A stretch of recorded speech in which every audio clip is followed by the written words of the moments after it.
हमारे खुदावंद यीशु की अंजील मुकद्दस मरकज़ के मुताबिक उसका 8वां बाब 22 से 26 आयत तक। उस वक्त यीशु और उसके शागिर्द बैतुल सदा में आए और लोग एक अंधे को उसके पास लाए और उसकी मिन्नत की कि उसे छुए।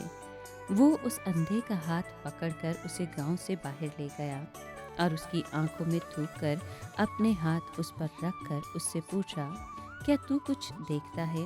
और जब देखने लगा तो कहा, मैं आदमियों को देखता हूँ, गोया दरख्तों को, लेकिन चलते हैं।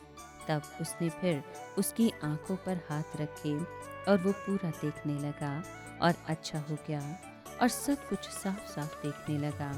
फिर उसने उसे यूं कहकर उसके घर की तरफ रवाना किया कि अपने घर जा और जब तू गांव में दाखिल हो तो किसी से मत कहना।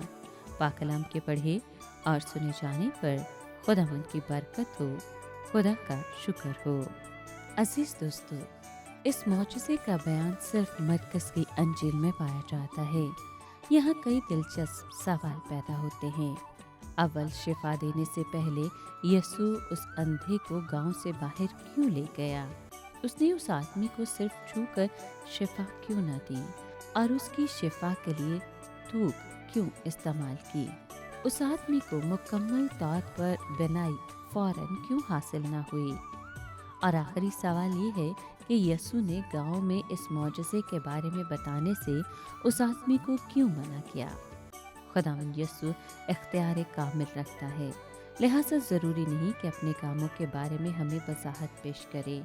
अगरचे हम अंदाज़ा नहीं लगा सकते, उसने जो कुछ किया उसके पीछे बिल्कुल जायज़ वजूहात थी।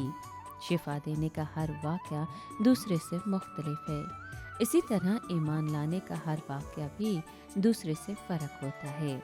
बाज़ लोगों को ईमान लाते ही नुमाया रूहानी बसीरत हासिल हो जाती है, बाज़ को शुरू में धुंधला नज़र आता है और रफ्ता रफ्ता निजात के पूरे यकीन तक पहुँचते हैं।